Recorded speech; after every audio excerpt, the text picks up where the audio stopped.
Merci de suivre votre magazine Kiosque, Madame, Messieurs. Nous sommes aujourd'hui vendredi 9 décembre 2022. C'est le dernier numéro de la semaine du magazine Kiosque. Bon début de week-end à vous tous. Madame, Messieurs, l'actualité ce matin est dominée par l'Union européenne qui a ajouté 8 noms sur sa liste de sanctions. 8 nouveaux noms sur la liste. Il y a également notamment le nom de Justin Bitakwira qui s'ajoute sur la liste de l'Union européenne. Et en dehors de lui, il y a un homme d'affaires belge et aussi certains membres de groupes armés. Analyse et commentaires, c'est donc Kiosque. Un autre sujet d'actualité, c'est l'adresse du chef de l'État, Félix Antoine Tshisekedi, aux nouvelles recrues de l'armée et de la police. C'était à la base de Kitona Mwanda dans le Congo central hier. Félix Tshisekedi qui promet de doter l'armée de tous les moyens nécessaires à son action. Voilà. C'est un autre sujet des kiosques. Vous aurez les analyses et commentaires de nos invités à ces sujets. Et puis, en justice, toujours, le ministère public a requis 3 ans de prison ferme à l'ancien conseiller du chef de l'État, conseiller spécial du chef de l'État, Didier Chimanga. Analyse et commentaires, c'est dans kiosque. Nous avons 3 invités. Éric Izami, bonjour. Bonjour Madame Gisèle et bonjour aux téléspectateurs. Alors, à côté d'Éric Izami, nous avons Charles-Quin Kankou. Bonjour, Charles-Quin, bon début de week-end. Merci beaucoup. Alors, en face de mes 2 invités, il y a Claude Molichot. Bonjour Claude. Bonjour Madame Gisèle, bonjour à Charles-Quin et à Eric. Bonjour à tous ceux qui nous suivent et surtout ceux qui nous encouragent dans ces combats de vérité parce que nous sommes dit qu'il faut vraiment amener une nouvelle dynamique dans la classe politique, dans les analyses. On nous a habitués à des mensonges parce que quand on est sur le terrain politique, très souvent les gens disent que non, politique c'est synonyme de mensonges. Mais nous disons non, il y a moyen de faire la politique en disant la vérité, rien que la vérité. D'ailleurs c'est mieux. Avec des bonnes analyses. Oui, avec de bonnes analyses. Alors je reste avec vous, avec Claude Molichot, le chef de l'État, était à la base de Kitona. Il s'est entretenu avec des nouvelles recrues de l'armée et de la police. Il a fait des promesses. Il leur a appelé à ne jamais trahir la nation. Tout d'abord, par rapport à... On a vu qu'ils étaient au nombre de 10 200 nouvelles recrues. On sent que la mobilisation, l'appel à la mobilisation a été écouté. Oui, l'appel à la mobilisation a été écouté. Avant même le discours du chef de l'État du 3 novembre, je crois bien, si je ne m'abuse, du 3 novembre 2022, on a vu à Goma des jeunes se mobiliser jusqu'à la frontière entre la ville de Goma et celle de Gisenyi, qui voulaient même traverser la frontière pour aller, parce que tout le monde en a marre avec cette énième agression du Rwanda et de l'Ouganda, parce qu'il faut citer aussi l'Ouganda.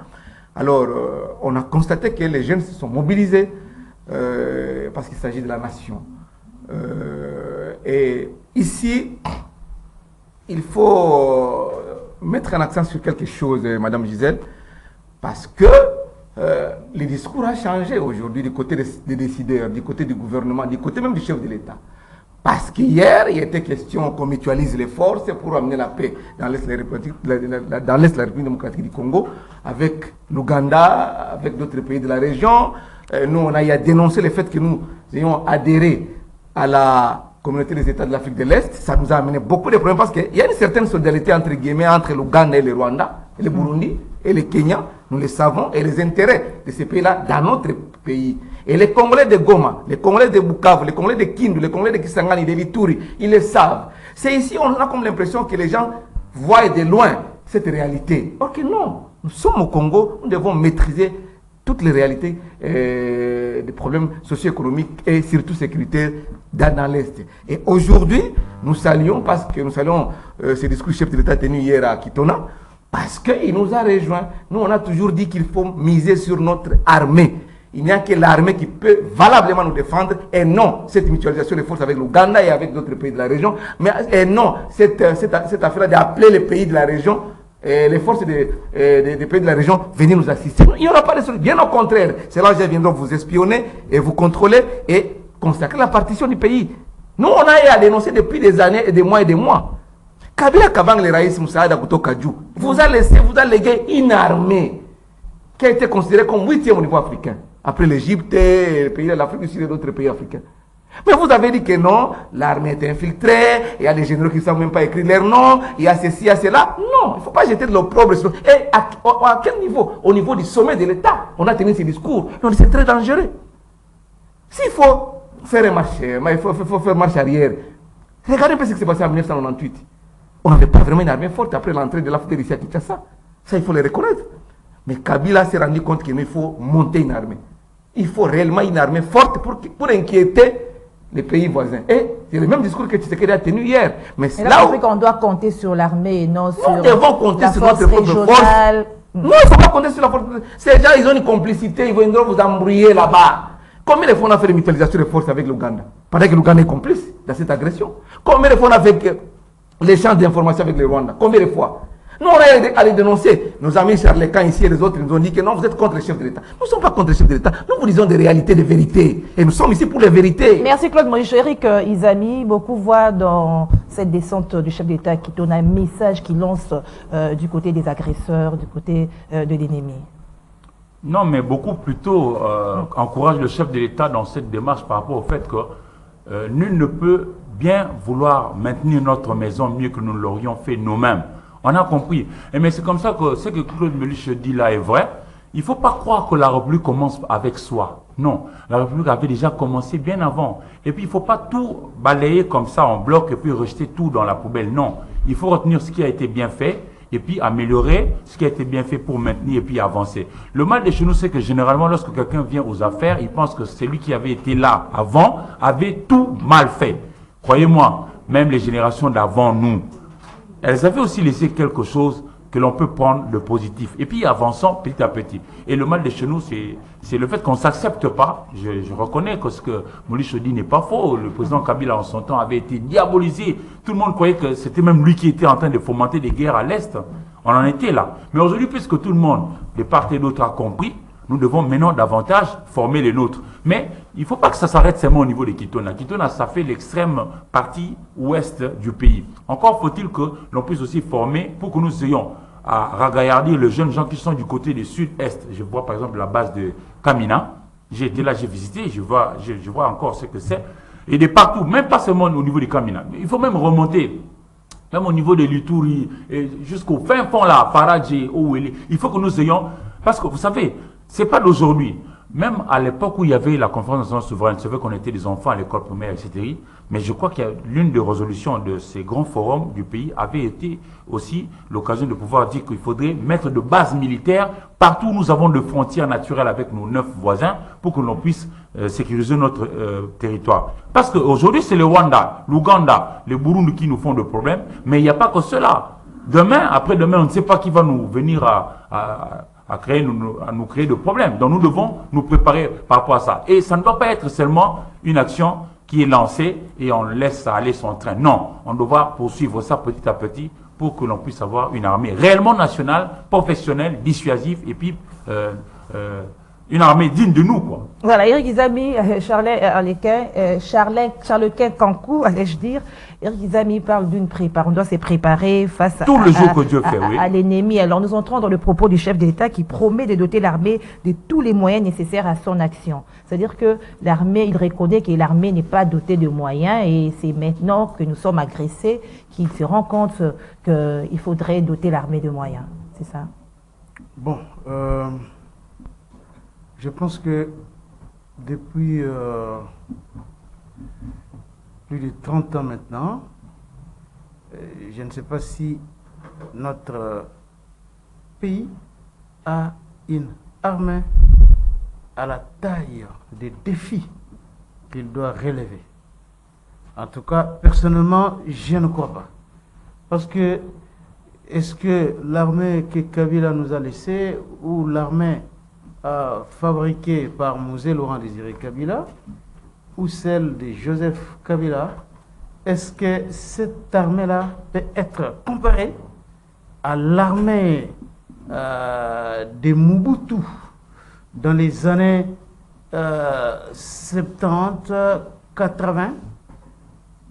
Je me pose la question, est-ce que l'armée que Joseph Kabila a laissée à ce pays peut vraiment être comparée à cette armée-là que nous avons vue aller au Tchad, aller un peu partout à travers l'Afrique pour défendre les États africains menacés par des rébellions? Je me pose des questions. Mais je dois aussi dire qu'à un certain moment, on a vu cette armée-là, je parle bien des FARDC, qui était répertoriée parmi les puissances des feux africaines. Les magazines là, américains l'avaient classé à la 8e, 9e. Mais malgré cela, Kabila est parti. Il a laissé 3000 groupes armés. C'est vrai que les... Malgré la force de l'armée. Oui, 3000 groupes armés locaux. C'est vrai que les M23 avaient été défaits militairement en 2013, mais la MONUSCO en 2020, je dois encore retrouver cette déclaration-là, avait recensé 3000 groupes armés locaux. Pourquoi notre armée n'avait-elle pas finalement mis hors d'état de nuire tous ces groupes armés-là locaux? C'est une question importante. C'est une question importante. Est-ce que, malgré que l'on avait vu en 2013 les FARDC, on avait vu l'opération Pomme Orange, on avait vu Mamadou Ndala, est-ce pour dire que notre armée, à cette époque-là, était extirpée, avait été extirpée de tous les maux qui rongent cette armée depuis des années? Est-ce que n'avons-nous pas à l'époque de Kabila, Joseph Kabila, des généraux affairistes qui étaient dans des exploitations de bois avec des sociétés connues? N'avons-nous pas à l'époque des généraux traîtres au sein de notre armée? Et moi, je me rappelle que Kabila a souffert de ça. Je me rappelle que Kabila a souffert de ça.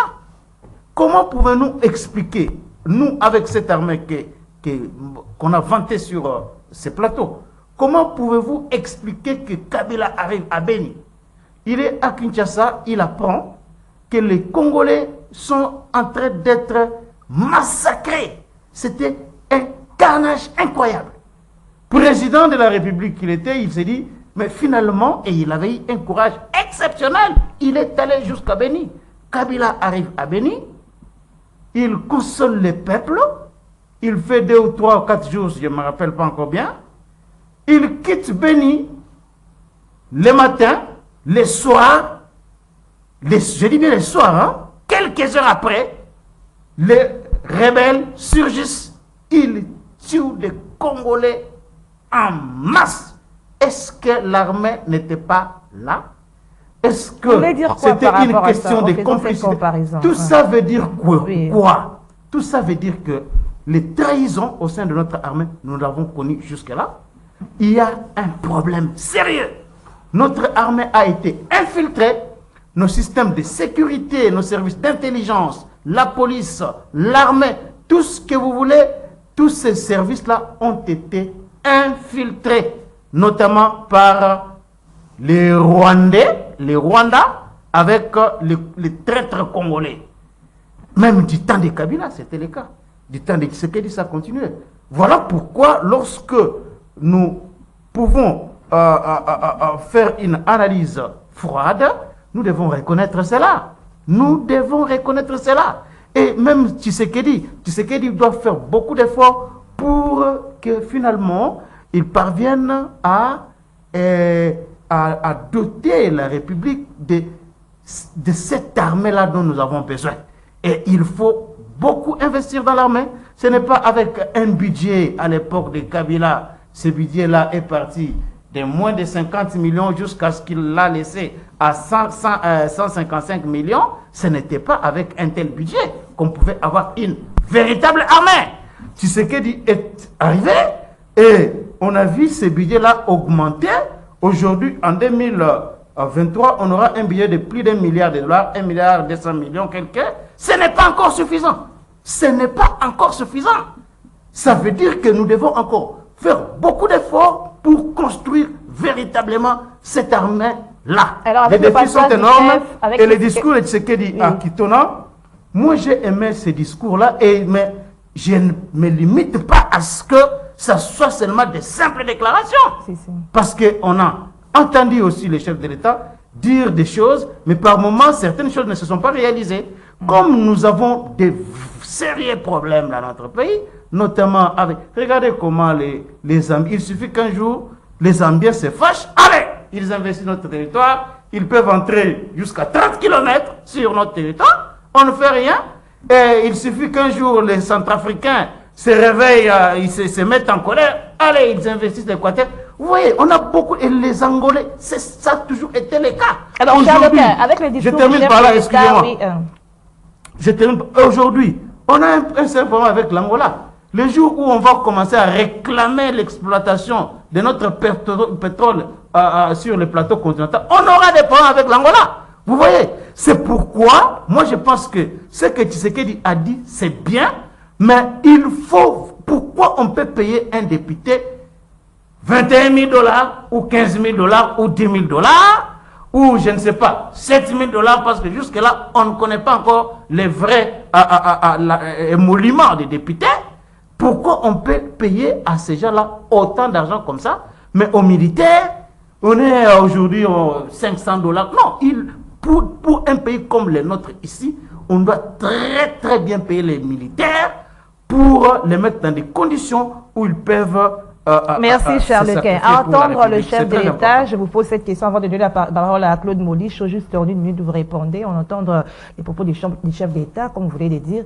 On semble voir qu'il connaît la situation de l'armée, de la police. Mais pourquoi la réaction tarde?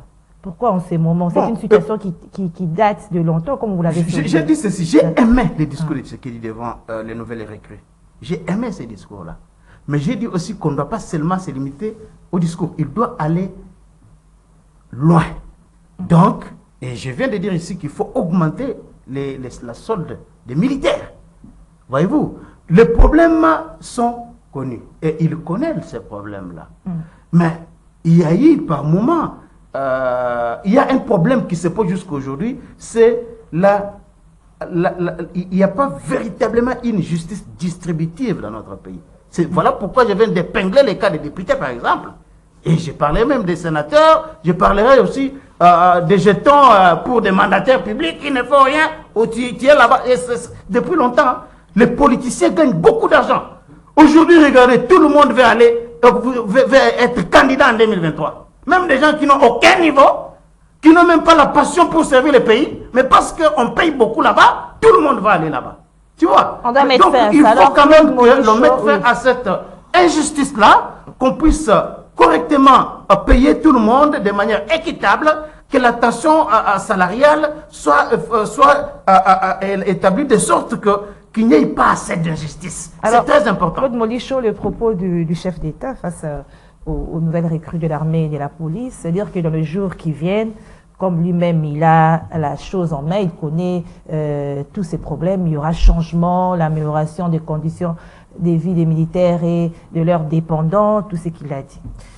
Mais oui, mais je voulais un peu placer un petit mot par rapport à ce que mon ami Charles Kanko vient de dire sur ce plateau. Il a parlé de l'armée de Mobutu, il a parlé des 3000 groupes armés que Kabila a laissés à Tshisekedi. Moi, je dis c'est faux. Kabila n'a pas laissé 3000 groupes armés. Je ne sais pas si tu tires ces statistiques de quelle source, je ne sais pas. Mais il y avait des groupes armés que Kabila a laissés. Mais des rébellions inquiétantes, comme celle du M23 ou celle du FPRPI en Ituri, Kabila les avait déjà matés. Pour preuve, quand Tshisekedi a fait la remise des prises avec Kabila, les M23 étaient en Ouganda, certains éléments étaient au Rwanda.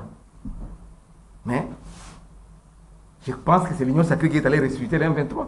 Pas des attitudes qui frisent une coopération un peu dégoûtée. Permettez-moi les concepts. Je n'ai pas apprécié le fait que vous êtes allé encore au Rwanda pour signer des accords, vous êtes encore allé en Ouganda pour des mutualisations de forces, je l'ai dit ici. Donc, vous devez reconnaître vos responsabilités quand vous gérez les pays. Vous parlez de l'armée de Mobutu. Un petit mot sur ça. Mobutu a bien commencé parce qu'après sa prise de pouvoir le 24 novembre 1965, Mobutu a cherché comment construire son armée. Ça a été fait, mais il y a eu des décisions qui ne permettaient pas à l'époque de faire avancer cette armée et l'égaler à celle de l'Égypte ou d'un autre pays africain. Pourquoi? Parce qu'il y a eu des castes au sein de l'armée. Il y a eu des favoris ou des favorisés au sein de la même armée. Et nous avons vécu dans ces pays en 1991 pendant 3 jours le pillage. Et en 1992 le deuxième pillage. Non, en 1993 le deuxième pillage au mois de janvier. Pourquoi il y a des pillages? Est-ce qu'une armée disciplinée peut-elle se livrer au pillage? Et le pillage organisé, ce n'est pas quelque chose qui est venu spontanément, non, organisé. Tu sais à Kinshasa, nous tous, on a vécu cela. Organiser le pillage. Alors, moi je ne peux pas dire que... Et de trois, si vraiment cette armée était bien organisée, bien disciplinée, parce que la discipline c'est la mère des armées. Si cette armée était vraiment bien disciplinée, l'AFDEL, menée par M. Laurent Désiré Kabila Moyo Achumero National, que je salue en passant, que son âme repose en paix, l'AFDEL n'allait pas faire 7 mois de l'Est à l'Ouest pour traverser ces grands territoires pendant 7 mois. On n'allait pas réussir. Mais pourquoi Kabila, M. Laurent Désiré Kabila, a traversé ces grands pays en 7 mois, à pied?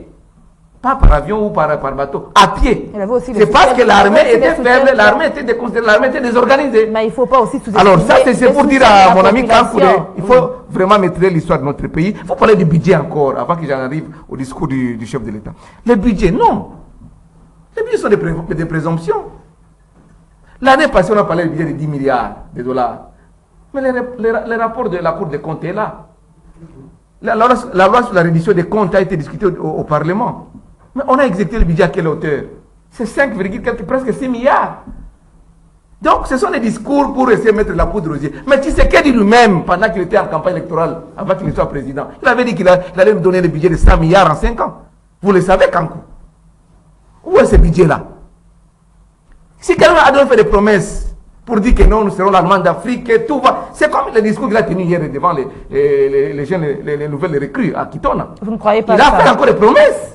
Ce n'est plus le moment de faire des promesses. C'est le moment d'agir, de construire une armée forte, comme Joseph Kabila Kabange l'a fait. C'est ça.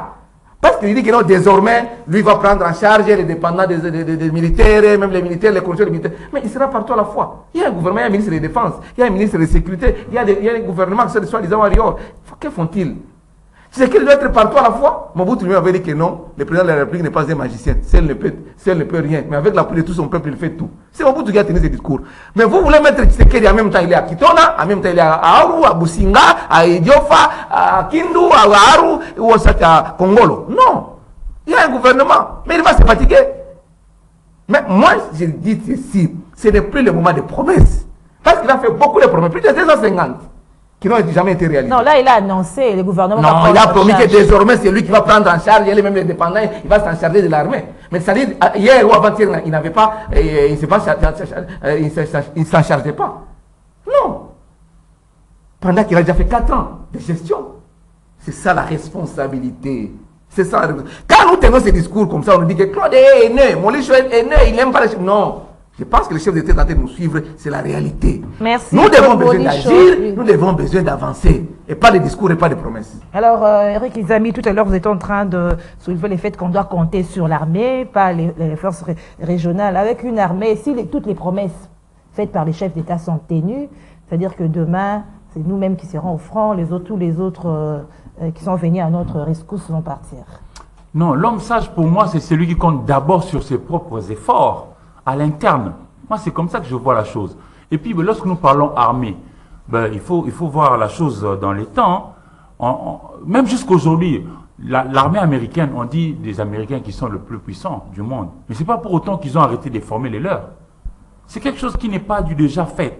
Mais c'est quelque chose qui devra être fait chaque jour qui passe. Je crois que nous ne devons pas nous lasser à former les nôtres. Moi, mon problème, c'est situé au niveau... de cette réalité qui voudrait que le chef de l'État a parlé, c'est vrai, mais ce n'est pas lui, en réalité, c'est notre constitution qui gère l'État au quotidien. Il y a un premier ministre, chef du gouvernement, c'est celui-là qui mène la politique du chef de l'État sur le terrain. Encore faut-il que le discours prononcé par le chef d'État devant les nouvelles recrues soit épousé par les autres corps des institutions et même les autres autorités du pays pour l'étendre au loin. Les militaires, il n'y a pas qu'à Kitona. Nous avons 145 territoires. Je vais vous parler un peu de ma petite expérience. Je revenais de Dungu. Dungu, c'est l'un des territoires de la province de Haut-Ouélé. Et Dungu, nous sommes en connexion avec le Soudan du Sud. Moi, j'ai vu des policiers sur place à Dungu qui s'habillent encore en uniforme porté sous le rang des îles Kabila. C'est-à-dire là où les policiers étaient en jaune au-dessus et puis bleu en dessous. J'ai vu ça à Dungu. J'ai vu ça à Dungu. Ils n'ont pas de tenue. C'est-à-dire que nous n'avons pas encore réussi à, comment on dit, la synchronisation de ce qui est décidé. Le chef de l'État a dit. Mais encore faut-il que Mbosso dise autant, il faut que Bahati dise autant, il faut que Samaloukonde fasse autant, etc. Si toutes les autorités du pays partagent la même vision que nous devons prioriser nos militaires, nos policiers, nos services de sécurité, leur donner ce dont ils ont besoin pour bien œuvrer et participer à cette bonne gestion pour que nous ayons la sécurité, ça ira pour le mieux. Et nous ne devons pas arrêter, jamais faisant de pouvoir former. Ce n'est pas faux. Bon, Molich a voulu un peu, par moment, négliger à X ou à Y. Non, c'est vrai, on avait une armée qui avait une réputation, une certaine réputation. Mais aujourd'hui, on a quand même un peu tangué. Mais nous pouvons encore redevenir cette même armée avec un peu de volonté. Mais la volonté ne doit pas seulement être la volonté du chef de l'État qui est garant des institutions. Non. Encore faut-il que cette vision-là soit partagée et que l'on vive ça au quotidien. Bon, Charles Quint a dit aussi quelque chose de très bien. C'est vrai, il faut augmenter le budget d'un côté, mais ça ne va seulement pas aller avec le budget. Ça va aussi avec la volonté même de ceux qui siègent au niveau du Parlement. Il y a un problème de répartition. Oui, parce que, vous savez, lorsque vous êtes licencié dans X domaine et que l'autre l'est aussi dans Y domaine et que vous, on vous paye 100 francs congolais et à l'autre qui a le même diplôme, on donne dans son secteur, par exemple, 98, il n'y aura pas beaucoup trop de jalousie. Mais quand il y a beaucoup trop de déséquilibre, un peu comme épinglé, un député qui siège, il a 21 000 $ américains, alors qu'un médecin congolais qui soigne, et même le député qui siège au niveau du Parlement, quand celui-ci va demander son salaire, on va lui envoyer des policiers qui vont lui larguer des bombes lacrymogènes. Ça, je m'en contrebalance, je ne voudrais pas que ça soit comme ça. Et puis malheureusement, même nous aussi journalistes, nous ne devons pas toujours politiser tout ce que nous devons dire à notre population. On cite beaucoup trop le Rwanda comme si le Rwanda était un peuple à aduler, à craindre. Non, c'était un peuple comme le nôtre. Nous aussi, nous pouvons être à la hauteur pour faire craindre tous nos voisins. Mais si nous sommes organisés, ce qui pose problème chez nous, c'est que nous avons un problème de chef d'orchestre par moment. Chef d'orchestre, pas seulement au niveau du chef de l'État, même au niveau des institutions. On vous dit par exemple, prenez cet argent, construisez la route Kalambambouji, qui va faire en sorte que Kananga soit en connexion avec le sud du pays jusqu'à déboucher du côté de l'Angola. Mais vous prenez l'argent, vous commencez à épouser des femmes chaque samedi. Ou que vous prenez l'argent, vous commencez à vous acheter des jeeps chaque jour. Je ne sais pas.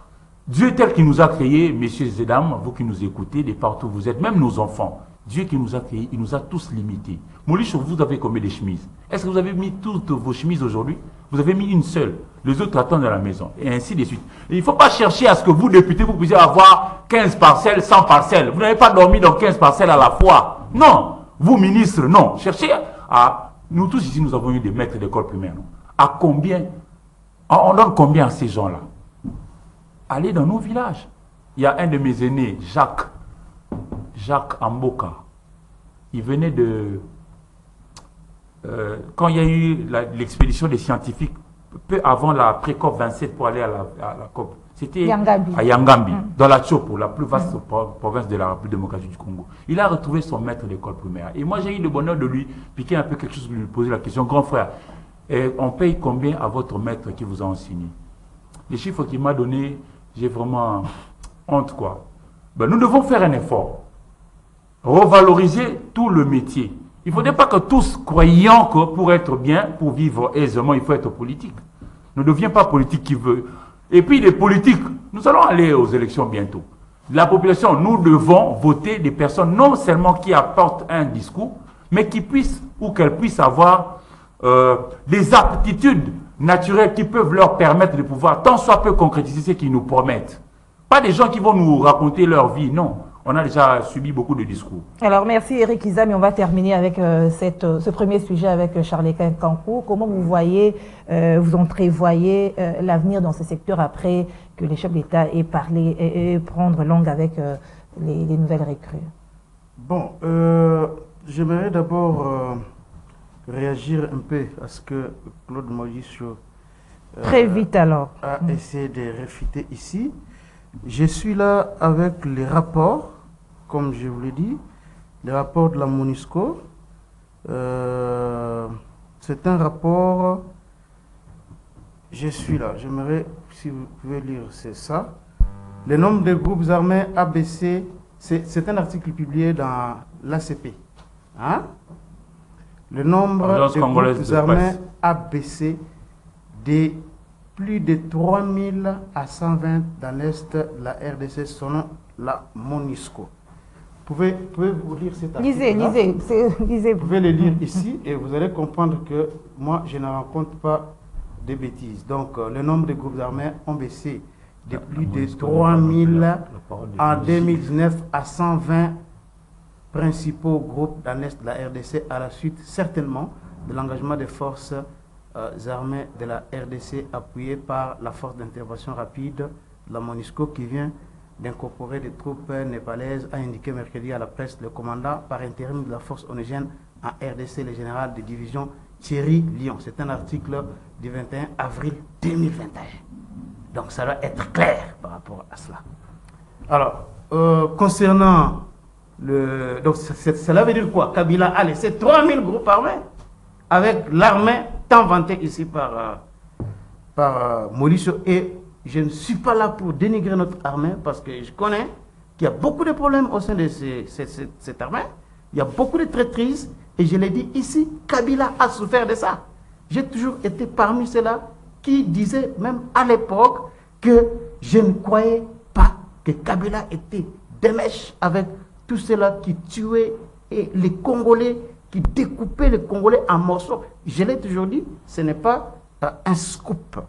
Alors, par rapport au budget, hein, il a parlé de la Cour des comptes, je ne sais pas si il a tiré ça d'où, mais nous avons tout suivi. Il y a eu quand même une loi rectificative, une loi budgétaire rectificative amenée par le Premier ministre Samalou Kondé à l'Assemblée nationale. C'était pour revoir à la hausse.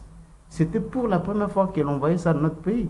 Et les raisons étaient avancées. Et même les Claude Molicho et tous ceux-là qui parlent le même langage avec lui disaient que c'est grâce au code minier que vous voyez tout cela. Il n'y a aucun effort là de Tshisekedi. On a vu les économistes sérieux comme les Mosito parler de ça. On a vu les Godempoy. Donc c'est connu de tous que en termes de mobilisation des recettes, le gouvernement Samalou Kondé a connu des performances incroyables. Et cela est essentiellement dit au code minier. C'est une vérité. Tu sais qu'il a reconnu même à l'ONU. Et c'est comme ça qu'en 2023, on aura aussi un budget de 15 milliards de dollars. Ça, ce sont des faits, on ne change pas. Donc, ce qui est bien est bien.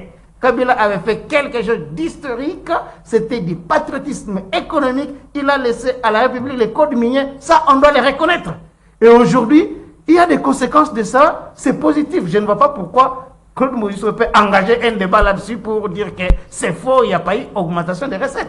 Ça n'a aucun sens. Alors revenons à notre sujet. Et la question, vous avez posé... Vous avez même oublié la question, c'était par rapport à... Comment on termine avec la sécurisation du pays? Bon, écoutez, je pense que nous sommes en train ici presque dire la même chose, mais en des termes différents. Nous avons intérêt à voir ces pays être dotés d'une armée qui va faire peur aux ennemis de la République, à tous ces voisins-là qui nous en veulent. On a intérêt à avoir ces pays ici, avoir une telle armée. Et ce n'est pas pour qu'une personne s'éternise au pouvoir, parce que je ne vois pas qui est celui-là qui viendra faire 3 mandats dans ce pays. Je ne le vois pas. Il aura ce courage-là où? Il va commencer comment? Il va dire quoi au peuple? Tout le monde a peur parce que le fauteuil présidentiel du 3e mandat a des épines en fer. Hein? Personne ne veut pas s'asseoir là-dessus. Donc, Tshisekedi peut faire un mandat ou des mandats si les Congolais renouvellent leur confiance en lui. Et puis, monsieur, merci beaucoup, monsieur le président. On a eu un budget de 30 milliards ou 100 milliards. Allez, très bien. Sénat. Bon, allez vous reposer. Sénat. Allez au Sénat. Vous êtes maintenant sénateur à vie, comme Joseph Kabila.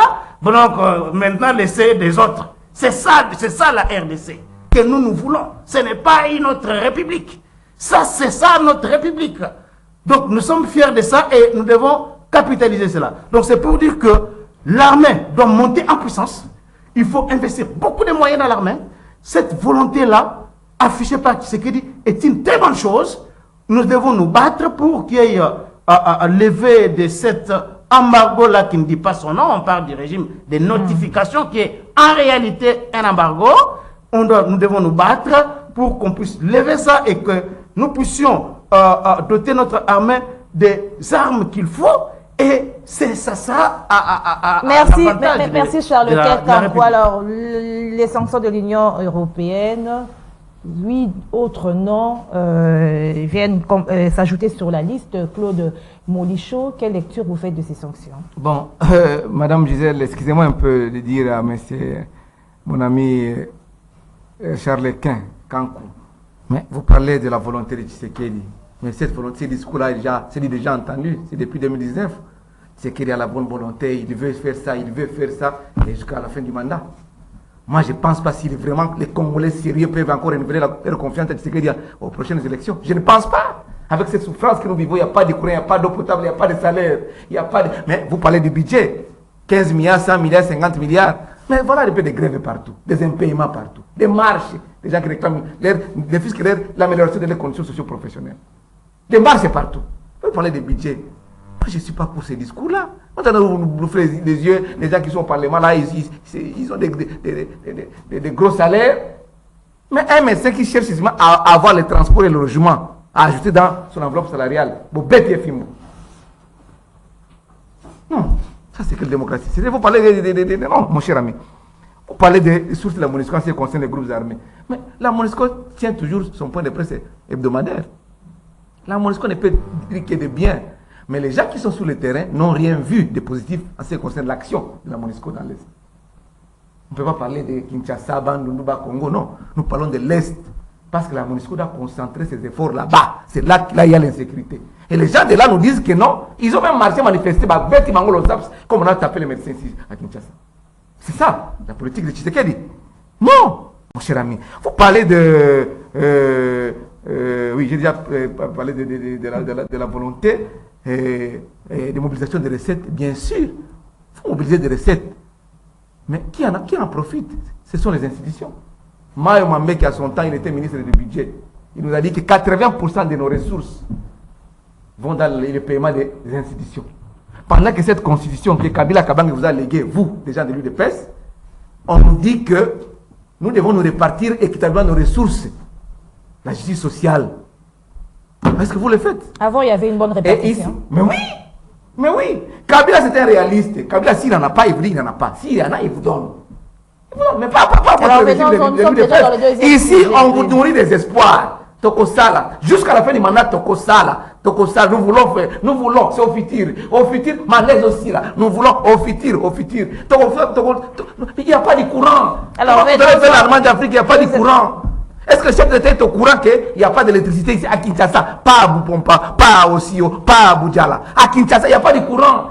Comment les gens peuvent vivre? Il n'y a pas de vie à Kinshasa. À part la hausse des prix des produits de première nécessité. Ce sont les députés qui se retrouvent, les sénateurs, les ministres, les DG économes et tout ça, les gens de l'Union sacrée. Mais le peuple, les bas peuples, les Congolais, l'âme les souffrent. Mais lui ne voit pas ça. On parle de mobilisation des recettes, mais pendant que les gens n'ont pas... Est-ce que vous pouvez un peu augmenter les salaires? Mais puisque un fonctionnaire ou un enseignant d'école primaire puisse toucher $500 par mois. Alors Claude, vous l'avez répondu. Venons-en à notre sujet. Il ne faut pas venir avec des discours votre comme ça. lecture, vous avez... Moi, en ce qui concerne les sanctions, oui. Bon, moi je ne suis pas pour, ou bien je ne m'inscris pas dans cette logique-là de croire aux sanctions Union européenne, aux États-Unis ou n'importe quoi. Non. Elles valent rien, tous ces sanctions. Non, elles ne valent rien.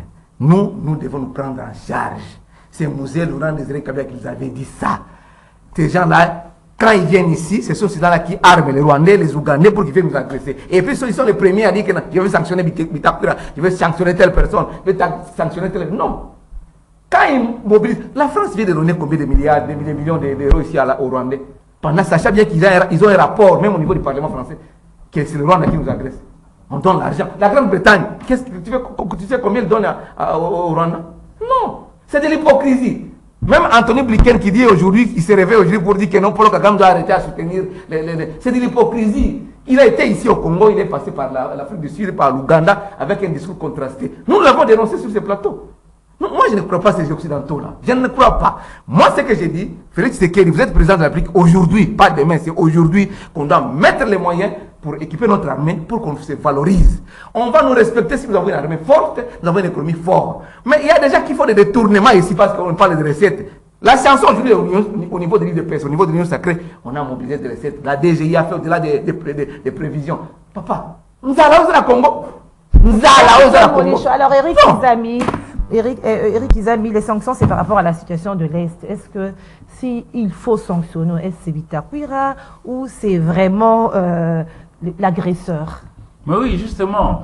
Bon, je prends un cas. On a sanctionné Bitakura. On est à 100 millions d'habitants au Congo. On sanctionne Bitakura. C'est quoi l'incidence sur la vie d'un enseignant? C'est quoi l'avantage pour un médecin?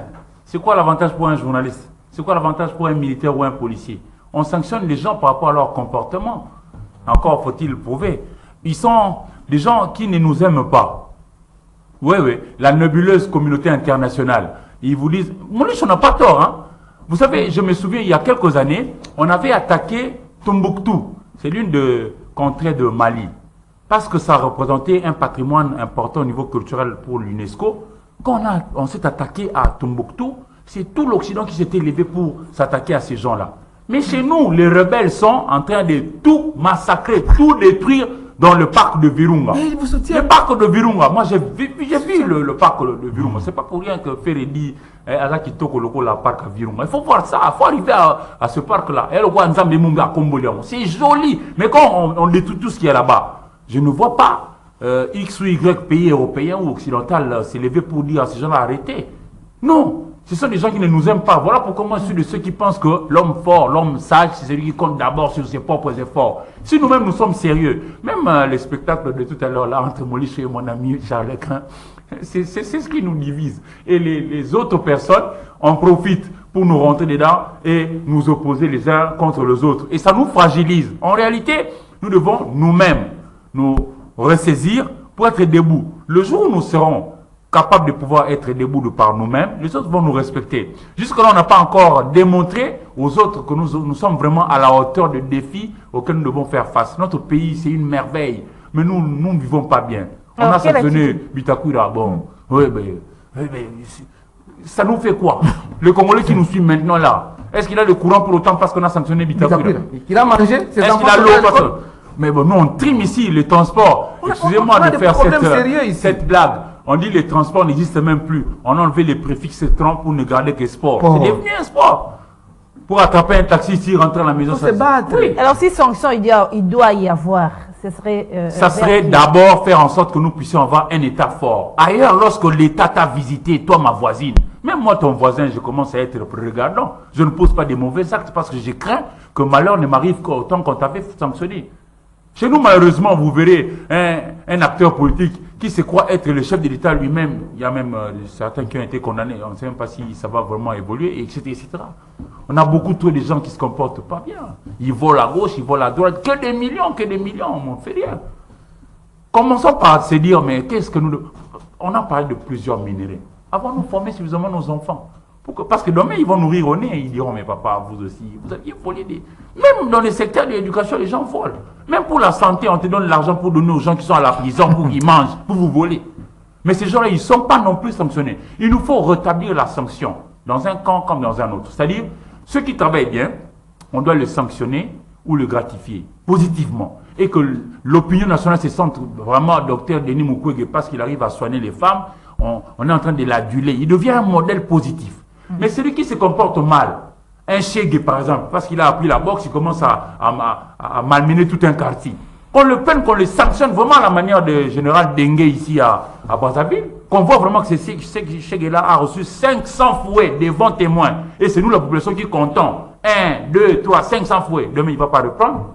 Si l'État arrive à cette force de coercition, on aura tous peur. Parce que moi, je ne veux pas comprendre qu'un X monsieur, un ministre vend des biens de l'État. Moi, j'ai fait, il n'y a pas longtemps, j'étais à Manono. Je termine par là. Alors, Manono, c'est l'un des territoires de la province de Tanganyika.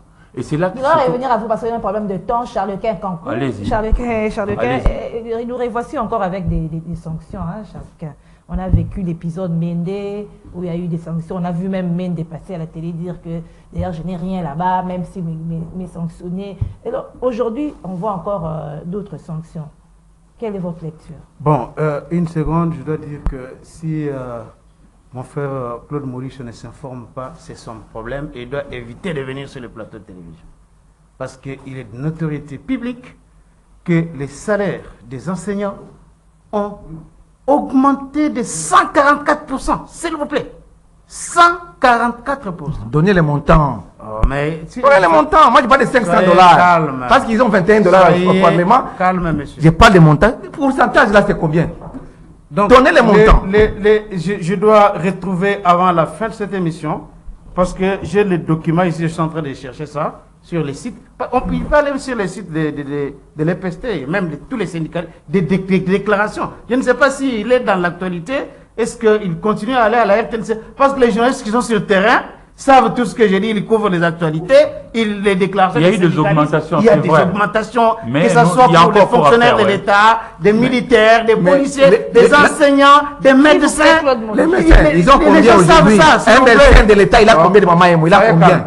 Un enseignant le plus gradé, il a combien? C'est ça le débat. Il ne faut pas dire pourcentage à 145%. Je comprends que c'était un monsieur déconnecté. Il est complètement déconnecté. Moi, c'est pratique. Je ne suis pas dans des... Il n'est pas journaliste, il ne fait pas de journaliste sur terrain. Je ne suis pas dans l'explication. Je suis pratique. Ceux qui suivent les informations, lisent même les médias en ligne, vous pouvez cliquer sur Zoom, Echo, tout ça, c'est là-bas. Donne les montants. Donne les montants. Un enseignant le plus gradé, c'est combien? S'il vous plaît, Claude. Je vais vous donner ça maintenant. Je vais vous donner ça. Vous voyez, je suis avec vous. C'est la conclusion. Avant la fin de l'émission. Alors, par rapport à cette histoire des sanctions, c'est de la poudre aux yeux. Ce sont des sanctions inutiles.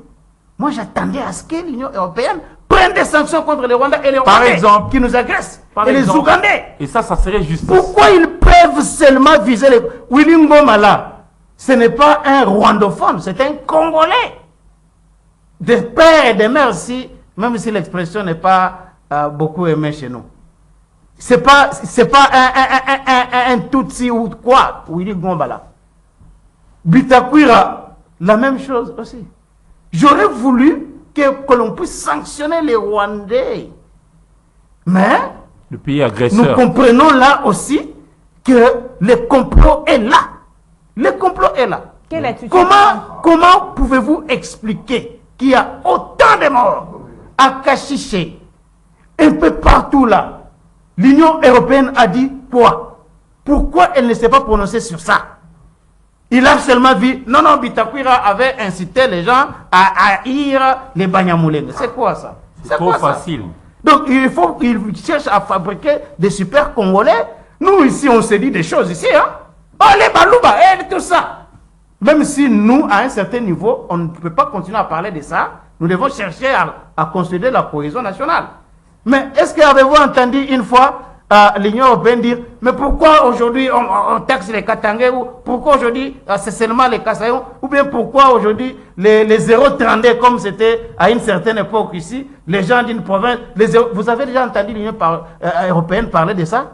Que du temps de Kabila par exemple, tous les gens de l'Équateur étaient tués, tout ça. Vous avez déjà entendu que l'Union européenne parlait de ça? Tous les gens de l'Équateur n'étaient pas tués du temps de Kabila. Tous les gens de l'Équateur n'étaient pas tués du temps de Kabila, c'est faux. Mais l'Équateur allait disparaître. Merci Eric Izami, Claude Molicho, merci. Pourquoi venir avec des contre-vérités? À vous, fidèles téléspectateurs, merci à l'équipe technique. Bon début de week-end à tous. Je regrette qu'on ait pas dit Prochain un mot numéro, sur au les revoir. élections.